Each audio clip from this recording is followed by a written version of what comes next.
What's up, SNA fans? This is Super Ninja Austin back here with another video. And yeah, usually I would do a WWE SmackDown reviews first, but it's going to be kind of a different,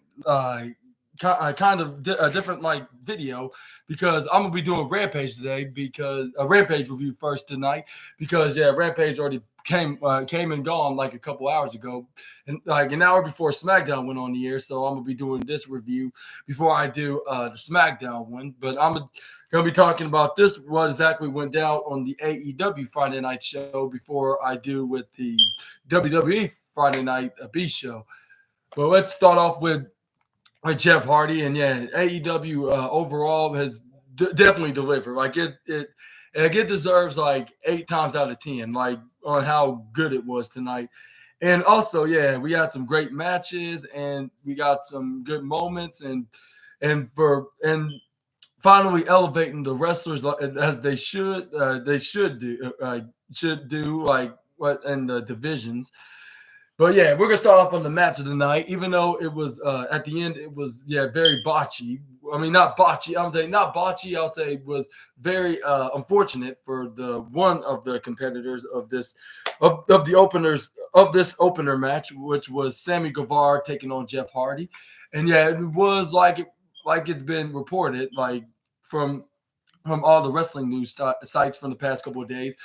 Yeah, they pre-taped this episode of Rampage from after they did the AEW Dynamite show. But yeah, this is where we got Sammy Guevara and Jeff Hardy fighting in the ring, and this is where Jeff Hardy got the offense. This is where he started grabbing on to ladders and tables like the fans wanted, like which I believe they were specifically requesting for tables. Yeah, specifically. But this is where he tried to bring her into the ring. But this is where Sammy Guevara drop kicks him right face first, right with the ladder in his hands that he was trying to push in. But Sammy Guevara grabbed onto the ladder anyways, placed it right into the middle of the ring. This is where he tried to collect Jeff Hardy, like that was in the ringside area in the right corner. But before he did so, this is where Sammy Guevara started taunting like if he's some kind of a arrogant, narcissistic heel, but he's neither of that because he's babyface, obviously on one of those reasons. Obviously. But anyway, this is where we got him hitting Jeff Hardy face first right into the rear of the ring post in the bottom right. This is where he hits a knife edge chop, laying him right onto the apron. This is where he Irish whipping right through the bottom. I'll say right corner. I mean the bottom. No, it was the bottom barricade. This is where then Jeff Hardy whipped him right into the right corner barricade. This is where Jeff Hardy was like, oh, I got him right where I want him. And this is where he started doing his dance maneuver, like the Team Extreme, which that's never gets old. Like even if he does it like when he's in his 50s and 60s, like if he's still wrestling in the next decade or two. But anyway, this is where he hits a barricade. Not barricade, a flying cross clothesline right off the bottom corner apron. This is where we got.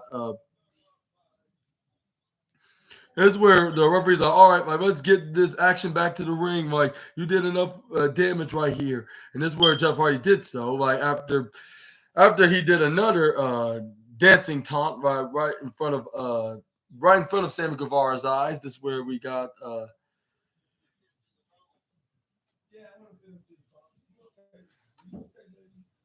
This is where we got.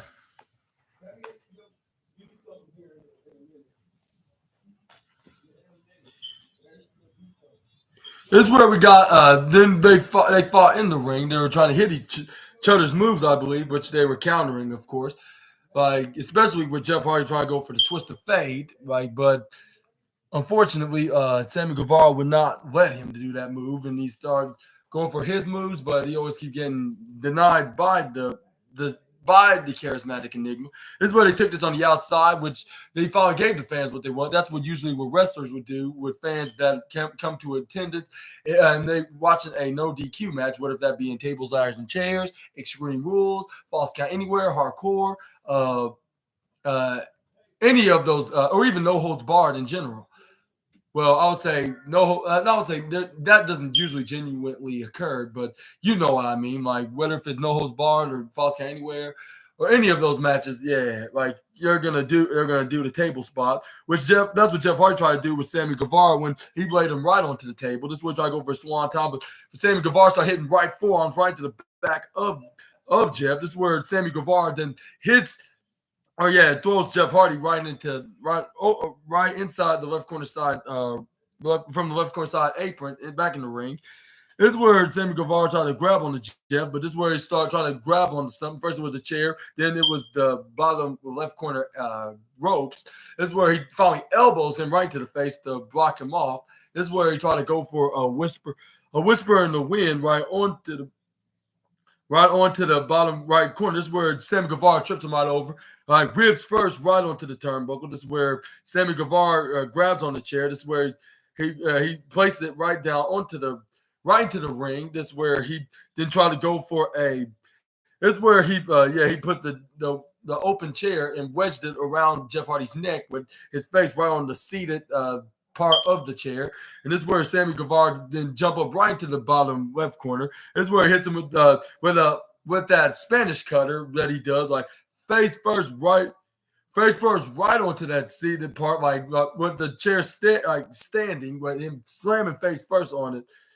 Being slammed face first. Let me rephrase that. Like if I made that error. But anyway, this is where we got Sammy Guevara laying Jeff Hardy right flat back first, right onto the table. This is where Sammy Guevara is like, "Oh, looky here! We have this ladder, and we have Jeff Hardy laying on it. It would be very crucially dangerous if I climb up on it and go right on top and try to go for a very big, devastating splash right on him." Or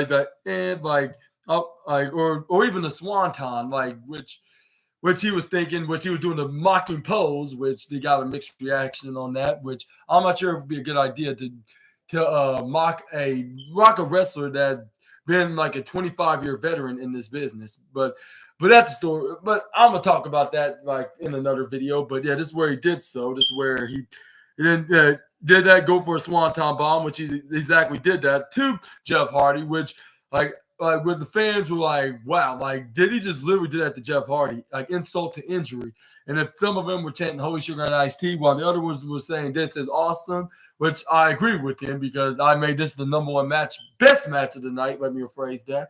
Like, yeah, this is a very great match. Like, I was thinking, like, how come this isn't the main event? I mean, sometimes best matches don't have the main event to show, as long as it's gonna be very entertaining, like for us wrestling fans and marks and journalists in the IWC.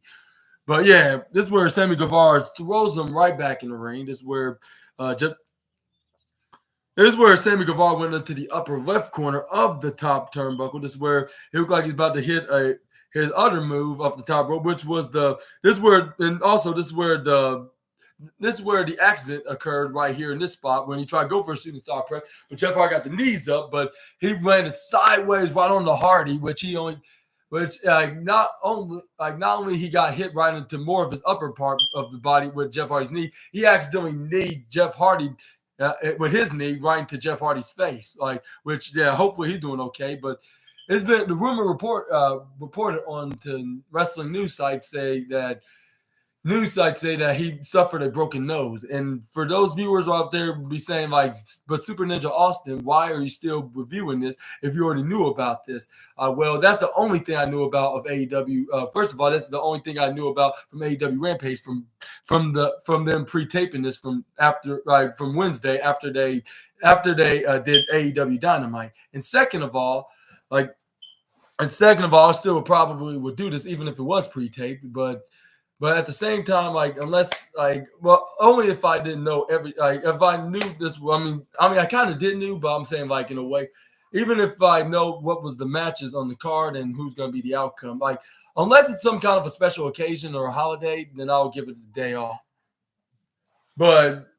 But anyway, yeah, back to the review. This is where, Jeff Hardy was grabbing onto his face after taking the knee right after he tried to knee Sammy Guevara in the counter of him doing the shooting star press. That's what it was. He hit the shooting star press, but but Jeff Hardy got the knees up, but Sammy Guevara was coming at him sideways, and he accidentally kneed him right to the face, which he was grabbing on to his nose, which which I believe it was a broken. This is where Jeff Hardy then got back up along with Sammy Guevara. This is where he lifted his arms up. This is where he kicks him right in the gut. This is where he tried to go for a twist of fate, but this is where Sammy Guevara picks him up and then hit him with the GTH for the 1-2-3 before things get worse. And your winner of this match, and perhaps the best match of the night, Sammy Guevara versus Jeff Hardy, and your winner, the Spanish God himself, Sammy Guevara. And then this is where we had Powerhouse Hobbs came out of nowhere from behind, tags him, hit the double A spine buster on top of that as well. And Powerhouse Hobbs, I haven't forgotten about you. You're saying you're trying to come after me? Like, after I'm saying come after you, like, there's no way that you can do that when I'm the one that's hunting you down and feasting on your flesh and bones, metaphorically, of course. But yeah, it seems like that we're going to have the Spanish God taking on the powerhouse of AEW like in a one-on-one match very soon, whether that be in AEW, the upcoming Dynamite or Collision, or even AEW Revolution itself, which let me know in the comments when they're going to have their next one-on-one match, which they've been teasing that from the past week now. I was like, when we're going to have this match. But anyways, like, yeah, we're just going to have to wait and see what's going to happen next about that. This is where we got This is where Renee Paquette then was in a backstage interview with Brian Cage and Prince Nana, asking them about their thoughts on their upcoming match. Like, Brian Cage most specifically, his match, teaming with his Mogul Embassy teammate Swerve Strickland and the AEW World Champion Samoa Joe to take on Hangman Adam Page, Hook, and RVD. And it is where Renee Paquette's like, are you gonna? And this was like, are you gonna like? And she asked Brian Cage, like, are you gonna set a target on Hook during this match and this coming Wednesday? This is where Prince Nana was like, well, like Renee, like here you go on to these questions again, like it's moving on way too much. And then this is where like moving way too spicy when you keep asking these very headache / nerve-wracking questions. And this is where Brian Cage's like, hey, that's enough. Like, I just need, like, I got something to say about Hunk right now. I don't care who's. It doesn't matter who I'm teaming with. It doesn't matter what Hook's teaming with. Like, I don't care what's going on in the match. Like, all I know is it's gonna be me and Hook. Like. And I'm gonna be real with you. Like, you don't belong here in AEW. Like, I keep telling you deep down, you don't even want to be here, Hook. Like, you come in here and then you're like some bad boy of the month. And a matter of fact, like the fact that I come out there, like, and you see you, and everybody see your, when everybody sees your name, they want to see you. They want to hear. They want to see you make me tap out. Like that, you know what? That makes me, Machine Brian Cage, pissed off about it. Like this is what I love, and this is what I want to do for the rest of my life. Like, and everybody like cheering for you. Like and when those guys supposed to be cheering for me because I'm the star of the show. And he's like I'm gonna show. And he's like, I'm gonna show you what wrestling is, and I'm gonna show you what re-wrestling is as well. And the fact that I take a backseat to you a week after week, like I'm totally sick of it, Hook. Like in next Wednesday in a 6-man tag match, and you start breathing deep in and breathe out, like in anger. And this way he's like, I'm going to kick your ass, and you're going to be getting your ass beat. Well, he didn't say that. It was like he just said you're going to get your ass beat, and you're going to show what really wrestling really is from the Machine.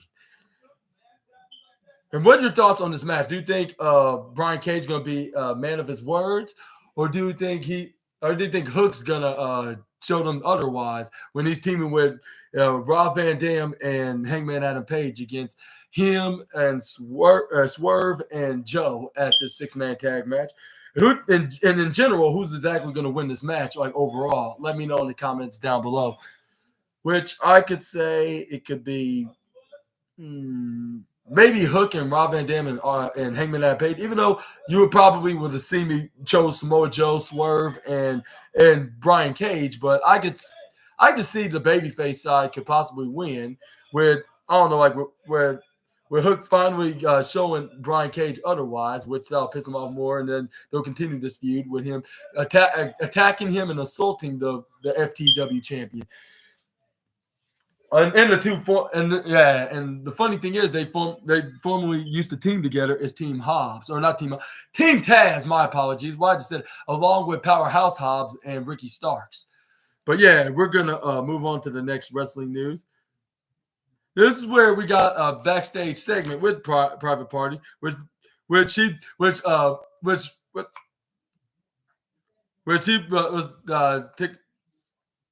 With these that we are topping the we're pointing out that they're topping the win and loss rankings like in AEW in the ranking system. They're like we're 5 in the like, and this is where Isaiah Cassidy was like we're like when it comes to Private Party, when we come stuff like number 1, like we talk that talk, and number 2, we walk that walk as well, and number 3, like every week we go like it's Liddy in the city, and then this is where Mark Quinn was like Liddy city, what that means. This is where he's like you don't know, like we're Liddy in the city, like we're just Liddy in city. It's just simple like that. And this is where Mark Quinn was like, oh, I see what you mean. This is where he started playing along with it. It's like Liddy in city.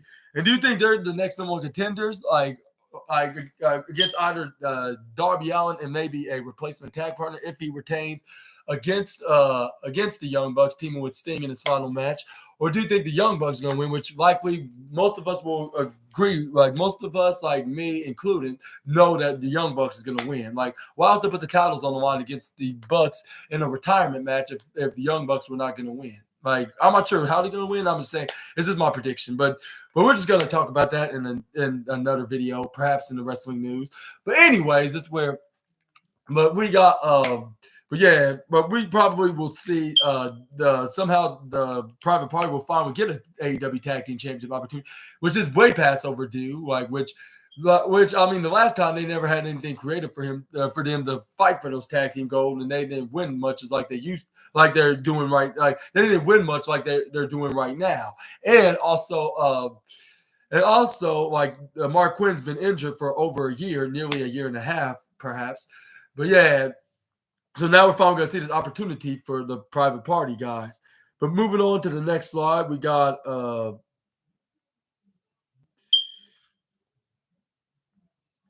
we got a backstage segment with the two force of the Blackpool Combat Club members, Jon Moxley and Claudio Castagnoli, up next. This is where it's like, hey, like we're like, and this is where it's like, hey, like luchadors from CMLL taking they're sending them a message by saying like you want to fight against us, the BPCC, like you should already know, like in the history at the time ever, you're never time in the world that you should ever provoke the Blackpool Combat Club. I was like, well, like you're talking about provoke, like how about you provoking Gunther? Even though I have nothing against none of you guys, just saying in general, talking about provoking. But that's a story for another day. I'm not gonna waste you guys' time with talking about that. But anyway, this is where Jon Moxley was like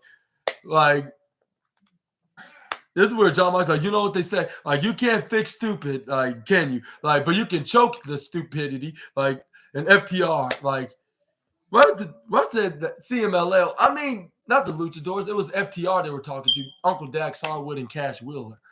But anyways, he's like, yeah, like you're a provoke. I was like, ain't you provoke being the provoking kind of people too, just like FTR?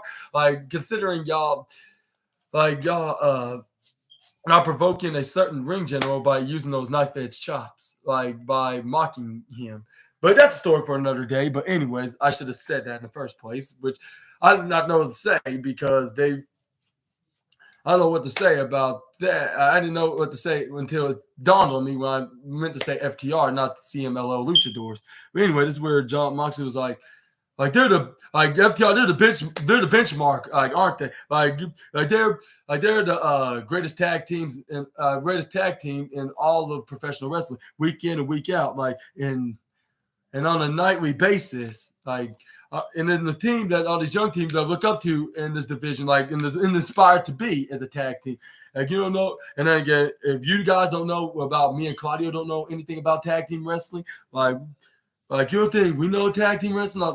And I was thinking like, yeah, of course you do, Mox, because y'all used to team against each other, even though even though that was the case, like with them teaming against each other, like with Dean Ambrose teaming with Seth Rollins, while Cesaro, now known as Claudio Castagnoli, used to team with Sheamus at the time back 7 years ago when it was the Bar taking on the 2/3 of the Shield for the Raw Tag Team Championship. So of course y'all have experience from then, and then have experience for other teammates and all the above. Yeah. So yeah, like it. What y'all don't know about tag team wrestling, if you're gonna get into this topic. But anyway, this is where John Moxley was like you don't think like we are every bit like artists, like when it comes to tag team wrestling, that you are like Dax and Cash, like me and Claudio here, like I can read this man's mind, and while Claudio can vice versa read my mind, like in Claudio, what I think about that. And this is where Claudio made a hilarious remark when he asked him that, like, Claudio, what I'm thinking in my mind, and I need to pick up the pieces. I'm saying, God said, okay, I'll say it. That's what he said. I have to say, this is what he had to say. The thing that he said, like, it was, I'm not sure to say this. I'm not trying to sound like Nathan Kress, but he said his wife's glutes, which I believe that's what Max Caster and Jay White's been thinking about when they made some remarks about Renee Paquette in the past about the oral sessions and the Bang Bang Bang Gang with Jay White saying, like we say, which Jay White hilariously said, "Say with me," which Renee Paquette refuses. Which I'm not sure if it was a good idea for Claudio to say that, especially at least in public. And hopefully, hopefully nobody don't give up secrets like that to me, even though I don't have no secrets like that. But even if I did, let's hope a friend of mine won't do that to me when I ask him what's in my mind. But anyways, this is where we got John Moxley started looking shocked after he said that. He's like, I get your wife's glutes that you keep working. This is John Moxley like, that's all you got, like, Claudio? And this is where Claudio Kessler was like, how am I supposed to know that I'm not supposed to tell everybody that's on your mind? Now people just tell you you don't walk but the point is, like, we don't walk around talking about being the top guys and talking about we're the best tag team and being a hell of a match. This is where John Moxley was like, yeah, we don't do that. This is where he started sarcastically agreeing with Claudio Castagnoli after he gave away the biggest secret, which now Jay White and who else? Oh, yeah, Max Caster is going to be continuously to think about when they see Renee Paquette, which that will make John Moxley very insecure after Claudio Castagnoli had to make that comment about his wife, even though he did say it like he loves to socialize with her in the morning because that helps starts the day, which I cannot say too much about it because one's none of my business, and two, it's a very uncomfortable topic of talking about other couples and what they do outside of the ring and off camera. But anyway, change the subject. This is where the Claudio Castagnoli's like, we don't have to brag about how great we are. We just get the results to show and prove that we're the greatest tag team in this business. Like, we are. Like, the more better tag team that you are. That's what John Moxley. That's exactly what I was thinking now. Not like you finally read my mind, and this is where John Moxley then told FTR to see him next week, which has been confirmed that we will see the Blackpool Combat Club members taking on FTR in a tag team match, which I believe this will be the opener of AEW Dynamite next Wednesday. But let's move. This is where we got Ruby Soho next in a backstage interview with, speaking of which, the remarkable Renee Paquette was there, like interviewing the former Riot Squad member and Outcast member until she got interrupted by Saraya. This is where Saraya was like, you made a huge mistake, like leaving us last week when we were teaming up against Willow Nightingale and Chris Statlander in that tag team match. This is where Ruby Soho. That's right. She was like making a mistake. Like I'm the one doing that. Like when you basically are humiliating me, especially when Harley Cameron Harley Cameron starting trouble by making it look like that Angelo is into her like more than he ever been with me, which I'm not sure if she even admitted that, but she was referring to that though. But this is where. And then this is where Harley Cameron's like, yeah, and we forgive you about that. Also, by the way, this is where Ruby Soho's like, oh, are you really forgive me? Are you really forgive me? Like, here's the thing here, Rhea. Like I'm not sorry for anything what I just did last week. And then this is where he got the letter, I believe, a love letter from Cohan Angelo Parker. This is where Saraya was like, "Oh, Angelo, this is all about him now. Like you're picking him over us. Like I thought it was sister before the misters." And then this is where Ruby Soho was like I'm and she was like I don't have nothing to apologize for leaving you guys. Like, and she was like, I'm like, and it don't have nothing to do with Angelo. That's run, Rhea. Like. I know what's best for me and what's best is need space in my own personal life, especially from you, Saraya. And this is where Renee Paquette was about to say something, but Saraya was saying something. This is where she was like, you know what, I'm gonna let you say what you say. This is where she started talking to Harley Cameron.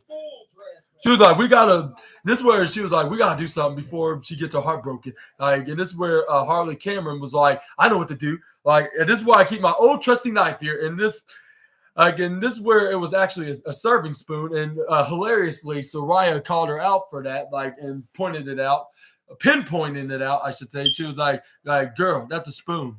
I was like, a serving dinner spoon to be the exact. And this is where she was like, oh yeah, And this is where Harley Cameron's like, ha ha ha, yeah, you might have got me, but you play knifey with a spoon. Like you can still play knifey with a spoon, you see. And this is where Saraya was like, oh yeah, whatever you say. Like we're just gonna leave Renee. Like so, see you around. This is where. And then this is where Harley Cameron, hilariously also waved with that exact same spoon she got out of her pocket, and we walked right behind Saraya, leaving the interview booth. But this is where we got the next match, which was Dustin Rhodes taking Dustin Rhodes in a 6-man tag team match with 2 surprise tag partners he had, and guess who they were? Of course, he was in his hometown in Austin, Texas, and do you know what that means? It is the 2 sons of the legendary Texas native, legendary wrestler Kevin Von Erich. Like his 2 sons, what's his name? Ross and Marshall Von Erich. That was in action with Dustin Rhodes to take on the 3 guys taking on these guys' name. What's their names?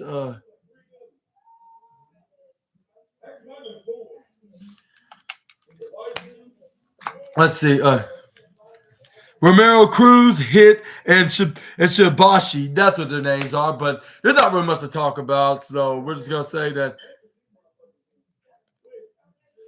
it was just an easy match. Like, at first, they got Dustin Rhodes at first to start triple teaming the 53 or 54. But correct me if I'm wrong with any of those. I believe he's 54, but let me know in the comments below if I'm wrong. But after that, this is where Dustin Rhodes didn't start a counter out of it. This is where he did the crossroads on one of them, like exactly like his brother Cody.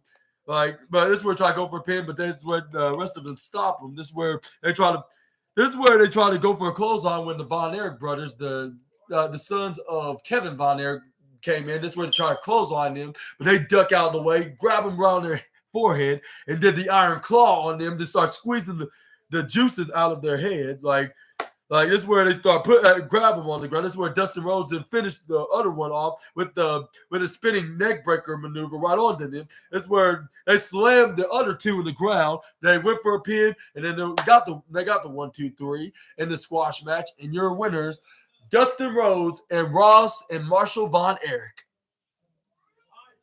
But yeah, let me know in the comments below what your thoughts on the squash match. But let's move on to the. But this is where we got a back. This is where we got another backstage interview with Renee Paquette, an interviewing Timeless Tony Storm about her short film and the upcoming week with. I can ask her what's her reactions on what Deanna said this past Wednesday on Dynamite, which she said she's gonna basically kick her ass and called her the B word, which she was very angry and serious, at least in the storyline for the AEW Women's World Championship.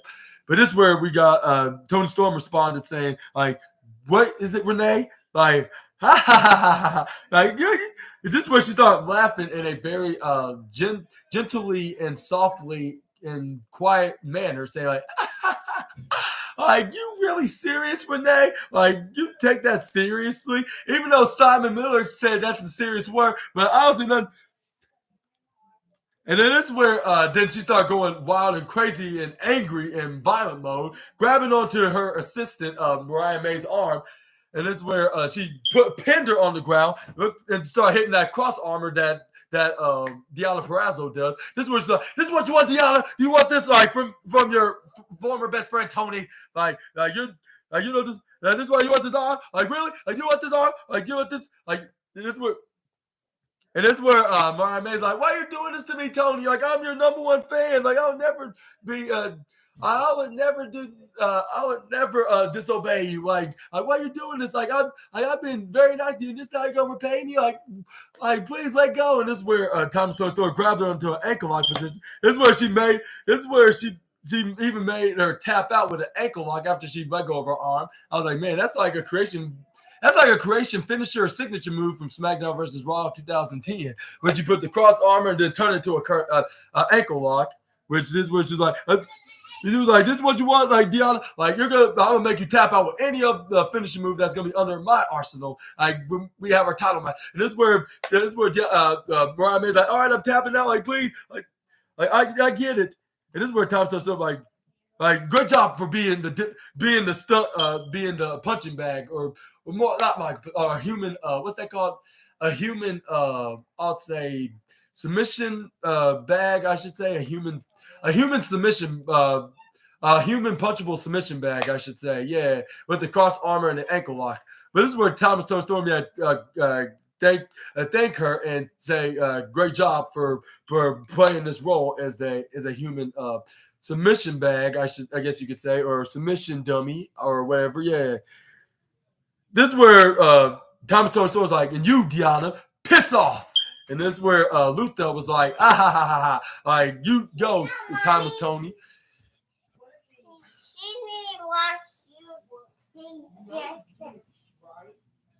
Okay. Yes. Sir, I will. I'll gladly wash the dishes. Come on. I'll do it. Just give up for a couple of minutes. No, I know, yeah. I'll be right there. Yeah. No, This is where we got the vignettes of Sting and Darby Allin, and we got the Young Bucks attacking him from behind. This is where we got him responding, like which Darby Allin was like, you did was too far, like, and you're gonna be paying when we go face to face in a tag team match. This is where we seen a exclusive interview from YouTube with Renee Paquette in her close-up podcast with AEW exclusive podcast. Okay. But this is where, her special guest was Queen Amanada back, I believe a day ago, was it? And this is where she was like, that's where Renee Paquette was like, I really want to sit down with her and see what she got here. This is where, and she was like I really came from straight from the country or continent Africa to represent the African women in this business, like, and the big and it's big, and then the industry is getting bigger than you can even ever imagine. So it's the best opportunity of doing it when I had the chance.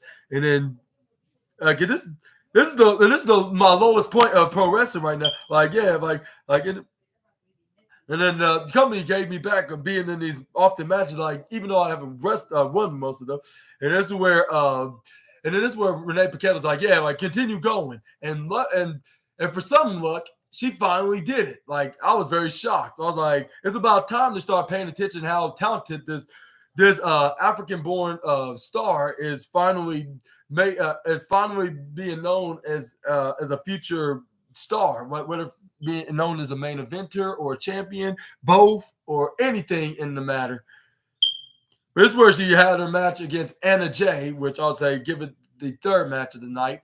Even though like it was even though it wasn't nothing too special, but at the same time, it was the only thing it was this big win. Like that, it was not too special, except for the Queen Aminata finally getting her opportunity in her moment of being known as a legitimate star, like and not being known as the one that loses all of her matches.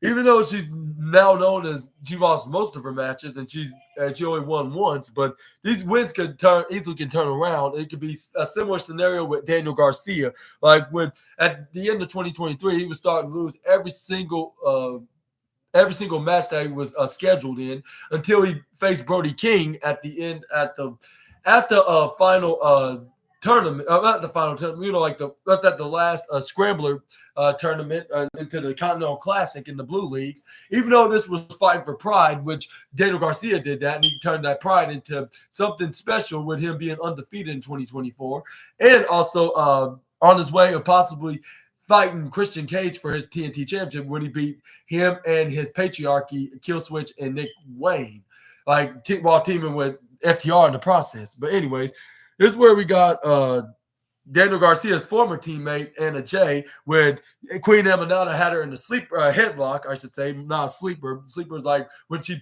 put her arms around her, right behind her, like what Anna Jay does with the Queen, which is her Queen Slayer, the best way I'm describing it. But this is where, Anna Jay got back up, pushes her right from the right corner side. We try Irish whip to the left, but this is where she was still hanging on. This is where, Aminata was still hanging on Anna Jay. This is where she whipped her right to the top corner side. This is where she threw her right into the bottom. This is where Anna Jay did hit a forearm right to the face. This is where you try to go. This is where she tried to go for a sliding kick, but this is where we got. This is where she goes for a backsliding roundhouse kick right into the midsection. This is where she had it right into the middle ropes. This is where she hits a backstabber right onto the African Queen, at least in kayfabe, in the wrestling side of things. I'm not sure what she is in her personal life or real personal life, but I'm just gonna call her the Queen, the African-born Queen of pro wrestling. I would just say, but anyway, this is where. And when we got Anna Jay and started booting her right into the face into the bottom right side. This is where she got right off of her. This is where the referee was nearly counting the 5. And this is where Anna Jay then Irish whip her in the diagonal corner in the bottom left. And this is where we got it. This is where then she started hitting her face first right into the bottom right corner and the upper right corner. This is where she started continuing to do the stomps. This is where she started hitting some right hands right into the face of Aminata. This is where we got Aminata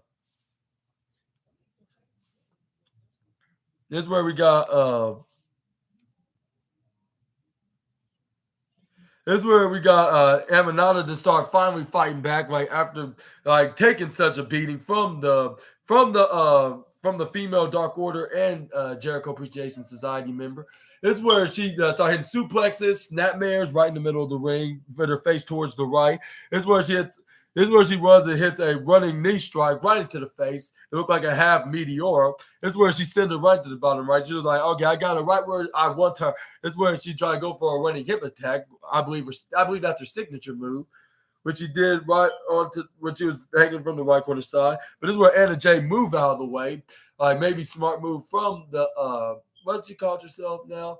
I forget, from the young female star. This is where Anna Jay did try to go for a running back kick, but this is where she got move out. This is where Aminata move out of the way. This is where she hit the forearm right to the face. This is where she runs right from the bottom corner ropes. Hits that running super kick right into the face. This is where Aminata pulls Anna Jay try to go for a pin, but this is where Anna Jay kicks out at 2.7, I believe. Emma was like, "Are you for real right now?" This is where she tried to go. This is where we. This is where Emma then picks up Anna Jay. This is where she tried to go for, I believe, an Alabama slam. But this is where Anna Jay counters out of it. Did a wrist lock, did a back roundhouse kick right in the face. This is where she hits a, a flatliner right onto the Amanada. She tried to go for a pin, but this is where Amanada kicks out at 2.8. This is where Anna Jay's like, "You gotta be kidding me!" And then she's mocking me with the year I was born. Like, it don't matter that I was born in the late 90s. And this is where she grabs onto Amanada. This is where she tried to go for a Queen Slayer, but this is where Amanada took advantage of her moment, and this is where she hits a stunner right onto the jaw of Amanada. This is where, I mean, not Amanada, Anna Jay. This is where she tried to close on her, but this is where Anna Jay then finally got a guarantee of doing the Queen Slayer, which it only lasts for like 20 seconds, like, because Amanada was rolling around. This is where she flips her right over into with her pinned her down back first, with her shoulders are down, like kind of like a roll up, which is similar to the most devastating move in sports entertainment. But this is where Anna Jay then tried to run right towards her. But this is where Amanada came out of nowhere and did the unusual move that she would ever do, is the big headbutt right to the face. And guess what? It got her to 1, 2, 3. And I was like, wow. You know, it took to get her first win, and I don't know when. Like, wow. Like, and you're a winner of this third match, which is the third match of the night. Queen Amanata, which is the second mid-card match, which I was thinking, like, it's about time they finally have her win her matches. Like, why didn't we do this in the first place when they had the chance to? But I mean, I guess it's like the old saying goes, better late than never. Which, yeah, I'll give a huge thumbs up to her. And the same with Anna Jay, we're putting on a hell of a performance. And they shook hands, hugged, and they celebrated like Queen Amanada's first win. And yeah, which we don't remember when the last time she ever had a win in AEW. But yeah, it shows that they're finally showing that sign that she's finally going to she's going to finally have her have a very successful run in All Elite Wrestling. And for Anna Jay, I would say, yeah, I think she's the same. I can see her being like AEW TBS champion, which Amanada, I'll say women's world champion. May not be today, it may not be tomorrow, next week, next month, even heck, maybe even next year just yet. But it depends on who's going to it depends on how they're going to see her as the main eventer. That's what's going to be. That's when that time it might happen. Like if AEW see her keep collecting wins like this, then they're going to be recognizing her as a contender, like a potential contender for a shot at the AEW Women's World Championship, no matter who's going to be the champion. But yeah, let me know in the comments down below what your thoughts, and let's move on to the next slide. And then this is where we got a backstage interview with Willow Nightingale, Chris Statlander, and their new manager Stokely Hathaway, which she was like, I thank you for looking out. And I think like Stokely, like, I know you were looking out for me, but like what the heck was that? Like before she even said like, what the freak? Like she's more likely freak, but she knew he said what the F word, like, but she stopped herself from coming out of her mouth, which I'm not sure if they would have left it out or censored it out anyways, like either way, like for saying that word. But that's where she was like, what the freak, man? Like, what was that with cheating? This is where Chris Statlander was like, I guess this is my fault. This is where Stokely Hathaway was like, I'm only doing this to help you. Like, I was not trying to do anything sneaky, but it had to be done, like, in order for us to be a winning team. This is where Chris Statlander was like, it's all my fault. I didn't call for a team meeting, and then this is